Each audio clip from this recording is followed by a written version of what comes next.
Hotep everyone, this is His Majesty Ra Smavbemi, the world's first openly African black gay pharaoh, and a pharaoh's role is to nourish and protect his people.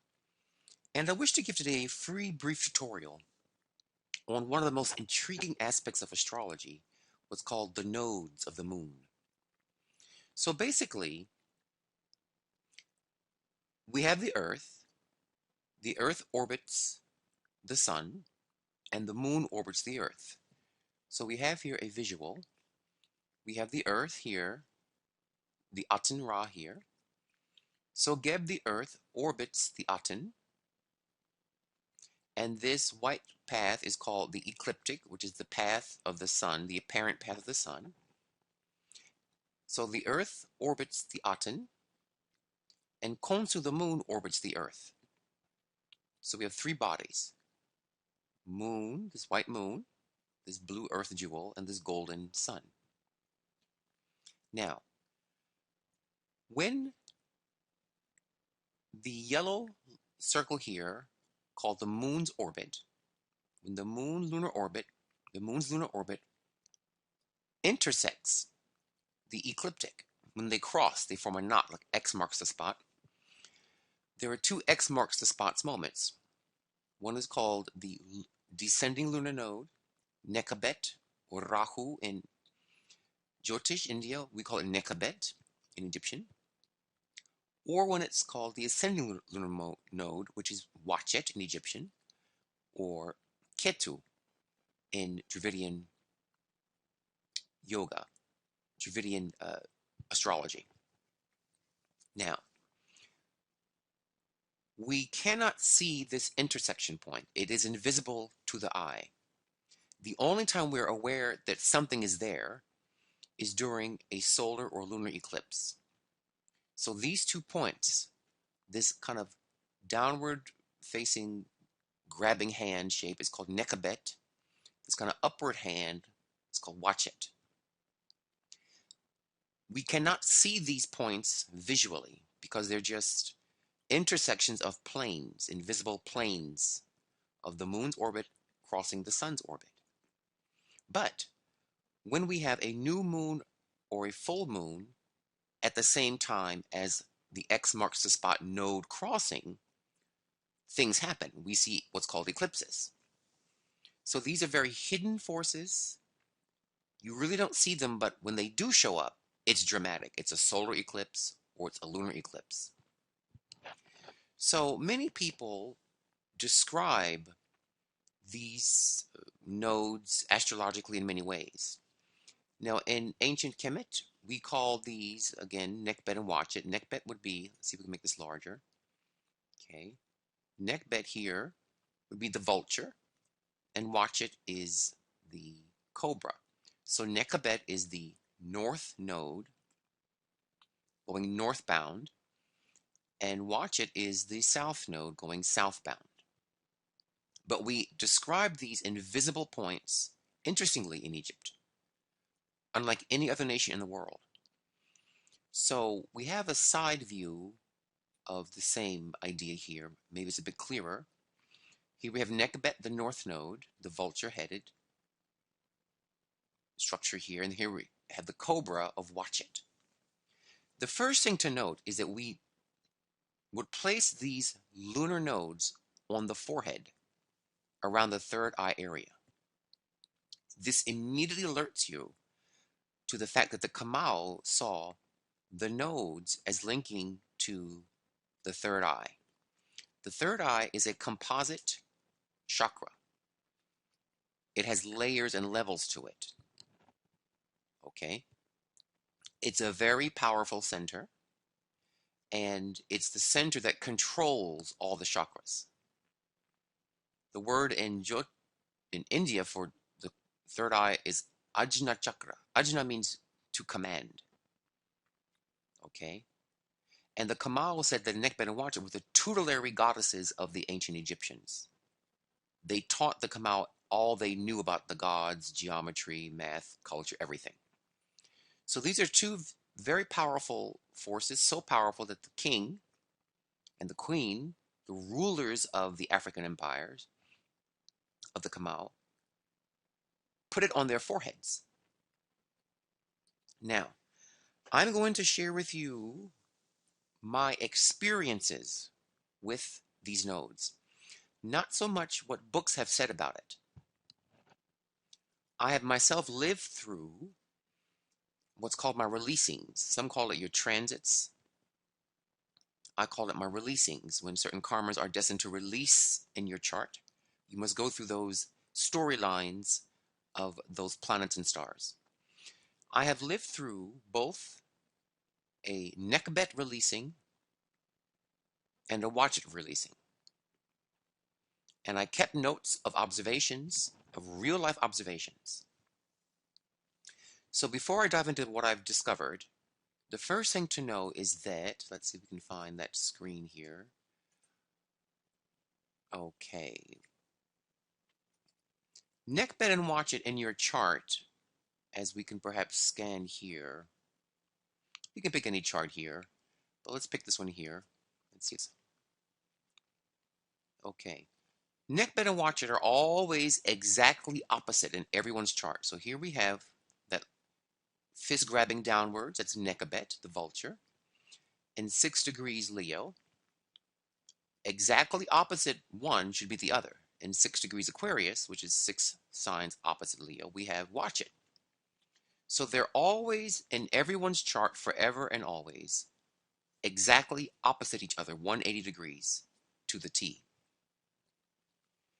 Okay? So that's important.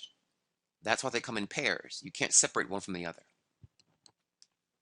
So these are hidden forces that only reveal their presence during solar and lunar eclipses to the visual function, but they're always lurking there quietly, like in the shadows, only displaying their forces during a solar or lunar eclipse. Okay? This idea of being hidden, of lurking, of kind of almost stalking, and then revealing a very weird, strange expression when they do show themselves. These are all important themes to these points in your chart and to your third eye. Now, the nodal axis is what I call the axis of evil. Again, I'm speaking from my experiences watching my own adventure through these node releasings and hundreds upon hundreds of clients' charts, watching when they go through events that trigger this axis. So it's quite simple, really. This is the axis of karma. The south node, the cobra you see on the screen, the south node is where you have been traumatized. It's the trauma point, especially traumas before this lifetime. And the traumas you experience in this lifetime are but echoes of the previous lifetime's trauma. I guarantee you, wherever your Uatchet sits, your south node, that's where you had your most searing trauma in your previous life. Nekhebet is not past trauma, but present future trauma. This is a trauma axis. You see, trauma, like the nodes, are invisible. They often go deep into the subconscious and kind of lurk there, exuding their subtle subconscious influence. You're not really aware that the trauma is driving your behavior, but it is quietly doing so. And there are these moments when it erupts and you act very weird and strange and needy and thirsty and bizarre and dangerously. Like a weird eclipse, the moon becomes black, the sun becomes like night and darkened. Very strange things. So the south node says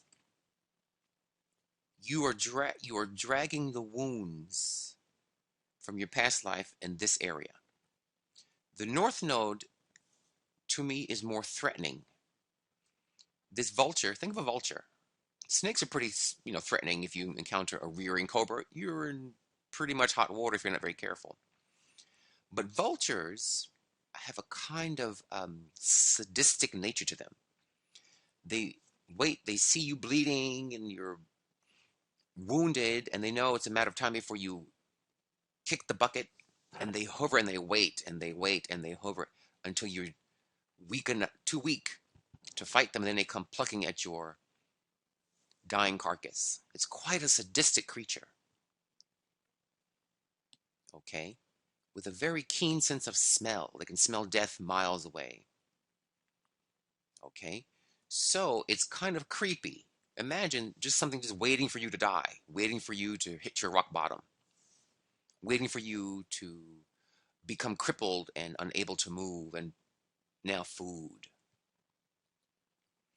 So the North Node, the motto I use for the North Node is, you had better learn me or else. She's very, very threatening. The North Node in your chart is the area where you're absolutely ignorant. You are so ignorant that it's bordering upon stupid. And it's an area where you have no clue of how to navigate. It's where you're delusional, where you're going to get wounded and wounded and wounded again. It is the area that you had better learn the ugly truth of the things of that house and sign that the North Node sits. For example, if your North Node sits in the third house is students, learning, local travel, war, speech, words, the arts, music, dance, theater, all that kind of thing. So if you have Nekhebet, the North Node, the vulture, hovering in your third house, you have no clue about the arts, but you'll be very drawn to the arts. You'll be drawn. It's like, think of the North Node as the moth to the flame. That's a very good metaphor. We can't resist being pulled to our North Node, but we also hate being pulled to it because we don't know what's happening. It's a complete unknown. But yet something deep, weird beneath the surface draws us into that area. It's the area we have to grow in. It's the area we're forced to master, or we shall absolutely be scarred by that area. So you may go into the arts, being totally clueless to the ratchetness, the wickedness, the competitiveness, the treachery. You have all kind of Pollyanna views of art, or if you are third house, a teacher. You have all these Pollyanna views of students and learning, and people love to learn, and if only you teach them well, and they will be, you're going to get burned by your students. You get burned by your artistic craft. You may get burned on your daily travels because you don't prepare right, you underestimate, you undervalue. If Nekhebet is in your fourth house, you have no clue about homes, real estate, property. You'll have a strange mother. You'll have strange cars. You'll have strange home environment, weird, living on weird land, living on places that once were garbage dumps or cemeteries, very strange things. And also, Nekhebet in the fourth, you don't know happiness. That's a very dangerous position. You don't know how to find happiness very well, how to be satisfied. So the North Node is, mark this well. She says, you better learn the ugly truth of me here, or the things here will destroy you. They will give you new traumas. Uatchet, always opposite, is where you've been traumatized and you're still bleeding. You're still carrying the wounds. Now, the interesting thing I found with the Uatchet trauma, it is almost exclusively past life. I've heard astrologers say it's early life, this life. I have not seen that to be factually true. This brings me to a very important thing about these nodes. In Egypt, Nekhebet and Uatchet were called the two ladies of sorcery. These are the two great witches of Egypt. Pure voodoo witchcraft. There's no way around it. And what I have learned with these two ladies, you cannot deal with them without magic. People try to talk their way through the nodes, chart analyze their way through the nodes, get reports on the nodes. I tell you this, these are two ancient witches, very primordial magical goddesses.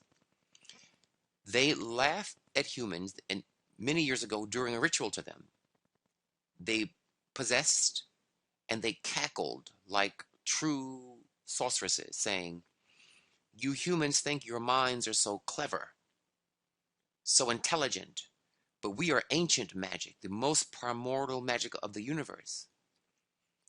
Your human little minds of logic and cunning and reason cannot control us. With us, it is very fractal, homeopathic. Like must control like.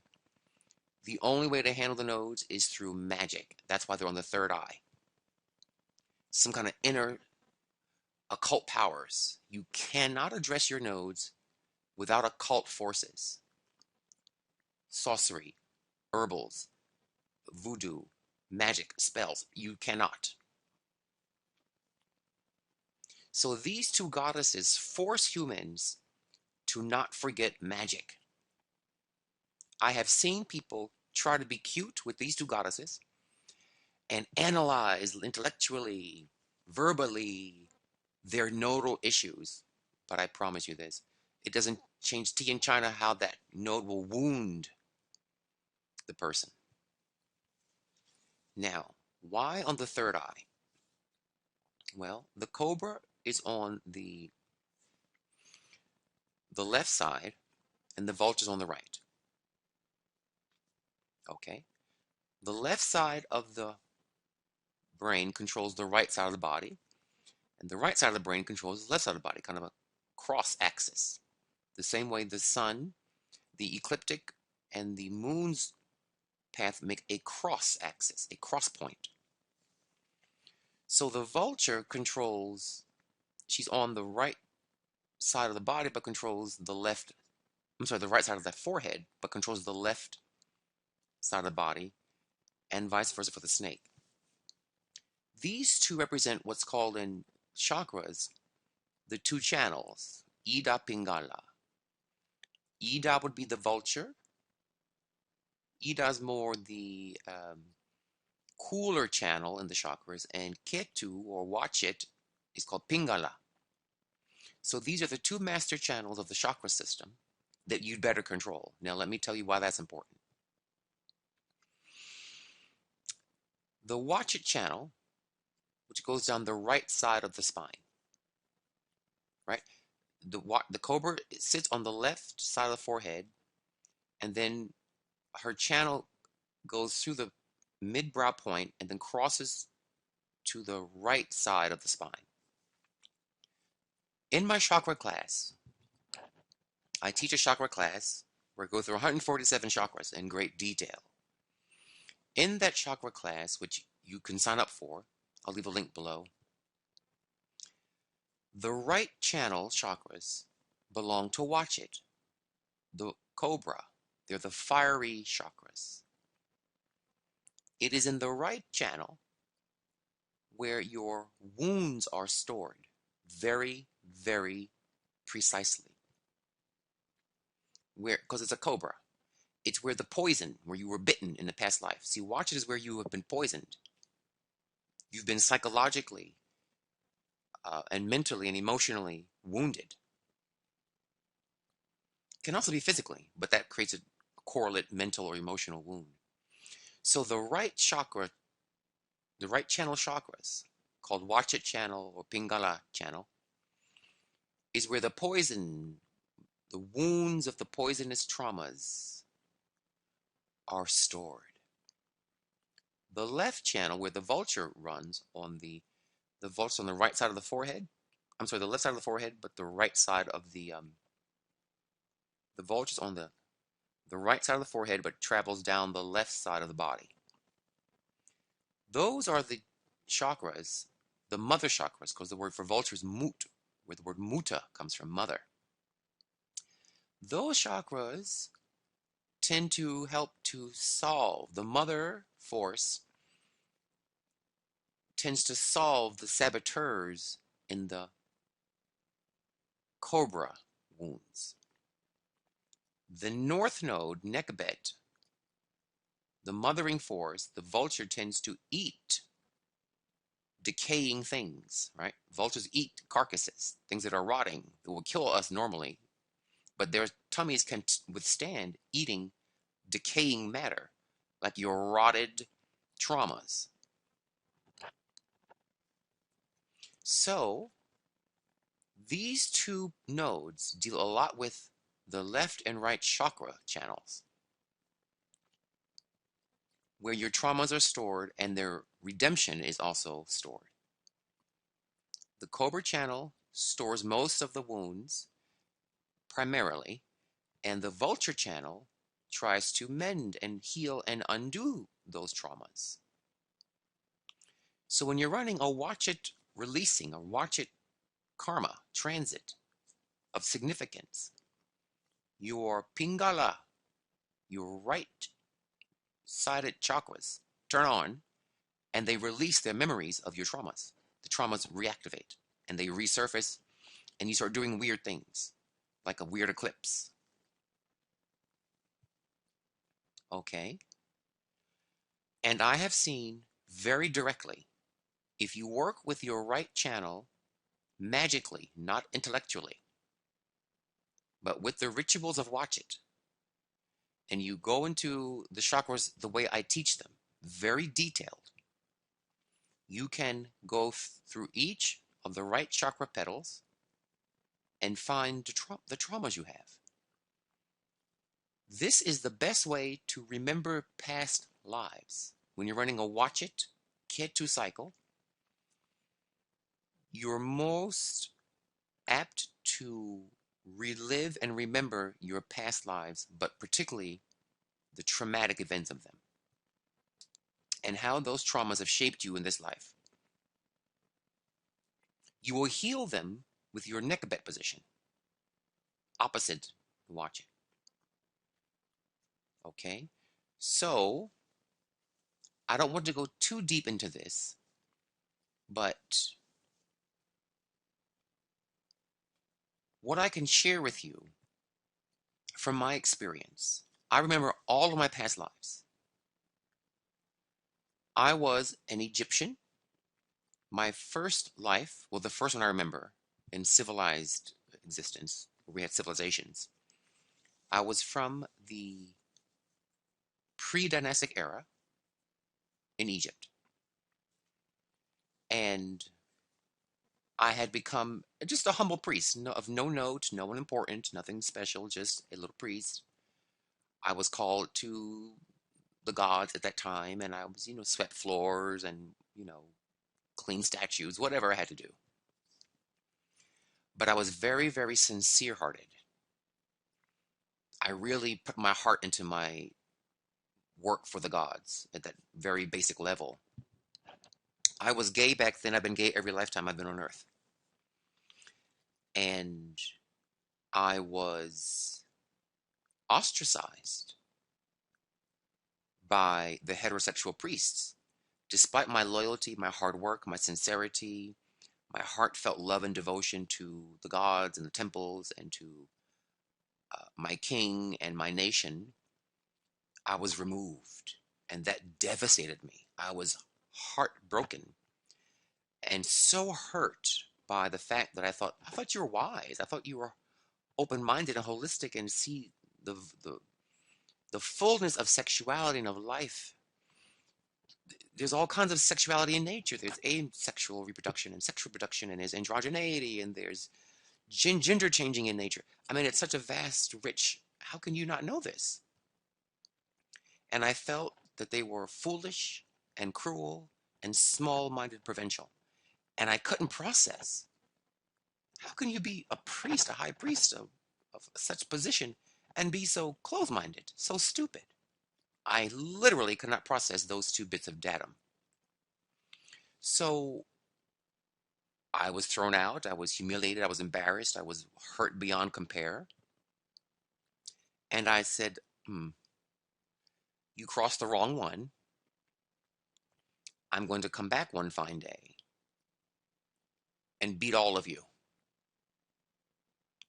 So I left Egypt on what I called my grand tour.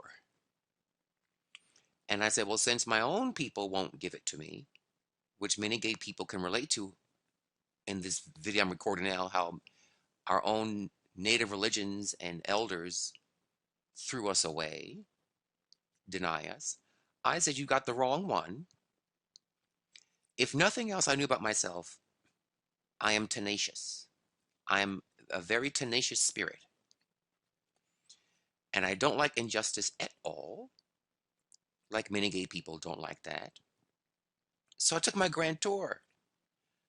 I left Egypt in hurt, rage, anger, and vengeance. And I went eastbound. I went to India, was my first stop, which is right next to Egypt, really. There I learned Jyotish. I learned Indian astrology. I died young. I went a little more east. In my next life, I went to China. I got access to Chinese monks and Chinese temples, and I learned Chinese metaphysics, Taoist in particular. I died young. Ooh, my screen went there. Okay. I died young there also, and I went to India, first India, then China, and the last life I was in Japan, the Far East. And there I became a Zen monk, and I learned Japanese, and my major in college at Columbia University was Japanese. And when I was a freshman in college taking Japanese, I could speak it very quickly, as if I already knew it. In college, I entered a Zen temple in New York City, Soto sect of Zen studies, and I just knew how to meditate like a Zen monk. I knew how to cross my legs, how to work the pillow, the whole technique of Zazen. It just came right back to me. I then got involved in Ifa in New York, became an Ifa student, young priest, then a Babalao later on. I then found temples, discovered people doing Kemetic temple work in New York, and began to attend different New York temples of the Kemetic tradition. Went to Africa, became crowned a king, came back, opened my own temples, and the rest is where we are today. My point to all of this is during my Uatchet releasing, all of those life from Egypt to India to China to Japan, all of the wounds that I acquired, but the mother wound was my own black brothers and sisters who rejected me for being gay. Now that wound is why there is a golden beetle lifetimes later. That's my revenge. That's my saving of gay people, my commitment to rehabilitate Egypt's closed-mindedness in the sexuality department. I vowed from my time in Egypt, I will come back with the truth, a system that includes all, a system that is holistic, non-exclusive, and embraces all people. I swore back as a little nothing priest that one day I will come back and correct you, Mother Egypt. I shall correct you. That lifetime is this one, where I developed the golden beetle and my pa'ut, which are my maps of the spirit. And I compare my pa'ut, my mandalas, to Tibetan medicine wheels, Native American medicine wheels, different traditions, and my pa'ut can explain theirs, but they cannot explain mine. I deliberately went to China, to all the great cultures of the ancient world, and learned their systems, remembered it, and then included the holes in the Egyptian system, which was the mother of all of them. I repatched the holes with my pa'ut, my cosmology. And I come back as a gay king, proud, out, teeth baring, afraid of no one, and making sure that gay people are never going to go through what I went through, being thrown out for no reason because of dumb heterosexual myopia. I will not let that happen. I want to leave a legacy of gay spiritual excellence that all gay people can be proud of because this is their system by one of their own. I wanted my gay system to include everybody, including straight people, so no one feels rejected. All of that came from one trauma. A humble, floor sweeping little nobody priest, traumatized by the elders he thought he should love and respect, who had true wisdom but did not show that. So during the Uatchet cycle, the Uatchet karma, what's happening in my meditations is my right channel, chakras, the petals are opening. Each petal is like a, how to describe it? Like a scroll or a book with script, information on it, memories. This happened to you in this life and this person. I'm getting detailed memories. And Uatchet is saying, let it go. Heal this.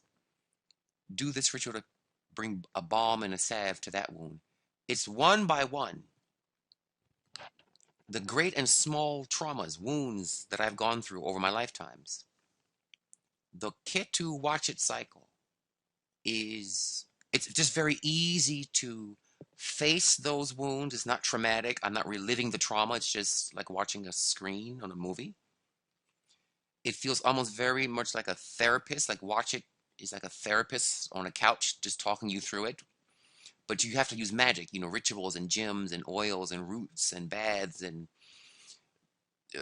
vives, okay? But when I do all those magical things, it's like shedding a skin. I shed the skin of the wound, of the pain, of the trauma, and I let it go. So I'm clearing my past. My past is shedding its confining skin. And what's happening is a freedom, a kind of lightening up of the deep subconscious. You see, an eclipse reveals what was not seen before, right? It reveals something hidden. So there are many things that happen in my lifetimes, over lifetimes, that I have forgotten about, little details here and there, and sometimes small things can traumatize you, like a very bad bug, like a parasite in your system, or, I mean, it's not that, it can be very dangerous. Some parasites and some viruses can be very dangerous. But sometimes small things give you tiny traumas. So during the Ketu Uatchet cycle, it's, as long as I'm doing rituals with Uatchet, she's very mothering. She's very loving. Ketu's very loving. Like a mother says, it's time to shed this now. Let it go. Let's free your chakras so they can do great things for you and wondrous things for you and magical and uplifting and happy things for you, not drag your life force, your sun, not eclipse your sunshine, not eclipse your shine. This has been very amazing to see this in people, their Uatchet cycle. And once you clear your past life, you see my life, this one I'm in, makes a lot of sense knowing my past lives and my hurt by dumb priests and dumb priestesses from Africa. It explains so many of my life's choices from, as I can recall, 16 years old until now. And what's driven me to create the golden beetle and why I was absolutely committed to it being fair, open, just, and accurate. If it wasn't accurate, I didn't want it. All this is the gift of Uatchet. This cobra you see on the screen, this cobra here, on my right channel chakras. So Uatchet is letting it go, shedding the trauma. But you must go back through magical means, almost like astral project, regression, hypnotic regression to the time frame.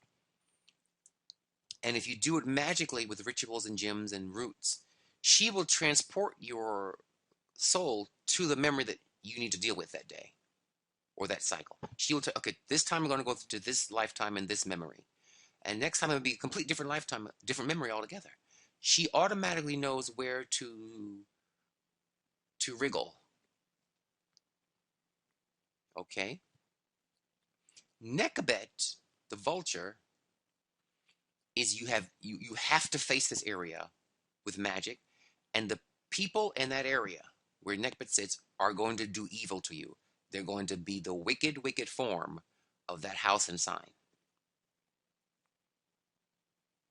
Third house, that's like neighbors. You're going to have wicked neighbors. Okay? Fourth house, mother. You're going to have a mean mother or a wounded mother. Fifth house, you're going to have bad kids and horrible bosses. Sixth house, diseases and a lot of enemies who are really mean. But you have to face the Nekhebet. You have to go into the Nekhebet unknown. You cannot resist it.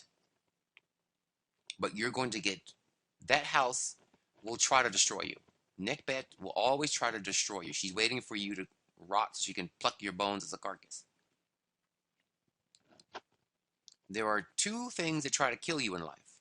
The way you're going to die is often through the Lord of your 8th house and its sign and your Nekhebet. Those are the two things that have the green light to take you out of this life.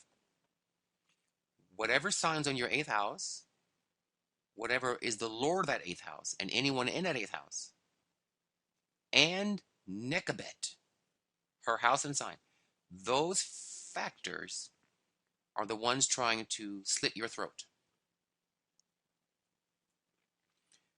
Nekhebet will do it by you being stupid and Pollyanna in that area and walking into trap after trap after trap. You need to see the evil of the house that Nekhebet sits in, because we get too cute with our brains, human brains, all this new age positive thinking. She says, no. Evil exists. You better learn how to handle that fact and deal with evil eye to eye. Okay? Nekhebet in the 10th house. Evil career. The workforce is, and the government have a lot of evil coming at you from that area. Okay? 7th house. Your mate going to bring you a lot of, you're going to be drawn to evil mates. The evil side of love. The evil side of manipulations of relationships. That's going to happen to you. Nekhebet is where you're going to face evil inevitably. There's no way around the Nekhebet. There's no sugarcoating her. There's no la Pollyanna with her. Okay? Please hear me. I'm speaking from on the ground, in the trenches, observations, no book, nothing. This is what I saw. This is what I keep seeing. So, that's an introduction to the nodes. I didn't go into eclipses too much. That's a whole other level of the nodes. And when the moon every month crosses the actual eclipse points, and when there's a full moon, that's a whole other level of things. But I wanted to give this free introduction to the nodes. I love the vulture and the cobra. I love my left and right chakra channels. I love these goddesses, as terrifying as they may seem to be.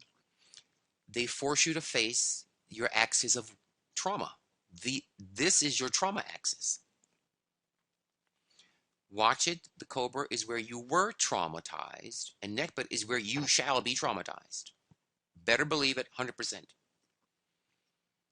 That's why they're the moon nodes. The moon is emotional events. The Cobra Uatchet is the past emotional traumas. The Vulture Nekhebet is the present traumas that will create a future trauma. If you don't know how to handle the evil, the Nekhebet's going to bring you inevitably. She's going to bring you wickedness. Now deal with it. And the only way to handle it is through magic. You can't use your human thinking through the Nekhebet position. It's not going to. In fact, she'll intensify your bleeding. I want to end by giving you, in Yoruba, the nodes are called Oya. Oya. Oya has a sister. Few know about her sister called Ayo, which is Oya spelled backwards. The nodes always move backwards. All the other planets move counterclockwise. The nodes move clockwise. They move opposite all other planets because they're odd, they're strange, your trauma makes you weird, right? Makes you odd, makes you fringe. And Oya is the goddess of the wind, storms, lightning, tornadoes, things that set your life a turmoil. She's a symbol of where you've been traumatized in the past, and her other side is where you're going to be traumatized in this life. So she's the goddess of trauma management because it's inevitable. Storms shall come. You see the storms here, the leaves blowing and the hurricane, lightning and things. Listen, you're going to have storms. So if you think you're so great, you won't have any storms, wait until Oya puts her eye upon you. And in the Jyotish Indian system, here they are. This is Rahu, which is Nekhebet, the vulture. This is Ketu, the snake with no head. Look how vicious they look. Toothed and fanged and armed and headless. Kind of creepy. Because trauma makes you creepy. If you don't manage it, you become a weirdo. You become what they call an asura, one without light, one damaged and damaging to others. Okay, so that's our little tutorial on the nodes. I hope it's useful to you. I recommend the chakra classes that I teach to learn your left and right channels. I go in great detail. Also, I have music of the nodes. I have 3 pieces you may want to look into on my webpage. One is the third eye chant. It's called the third eye chant Ong Hung Kshung. I have then one for Uatchet. The Uatchet chant is a different recording. And a third one, the Nekhebet chant. Okay? These chants make you very psychic, make you very intuitive, make you very into an instinct for deep magical things and the subconscious forces. They're very good for therapy and for working with the magical powers of the occult world in a healthy, productive, focused manner.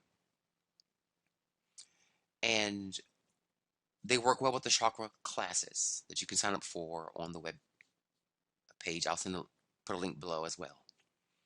Okay? So do send this video to others. Do subscribe. We want to spread the teachings around the world more and more and more. Like and subscribe. I've been told by those that help me with my YouTube channel, I should say that. I've never said it before, but I'm going to say it now. Because it's true, I do want these teachings to spread and to help others and to be of use to humanity. So if I have to say that, I'll say it. Hakuna Matata on all that. So I pray you enjoyed this. Remember, no matter what happens to you in life, always look up why, because you are a star. Dwawend Hotepu.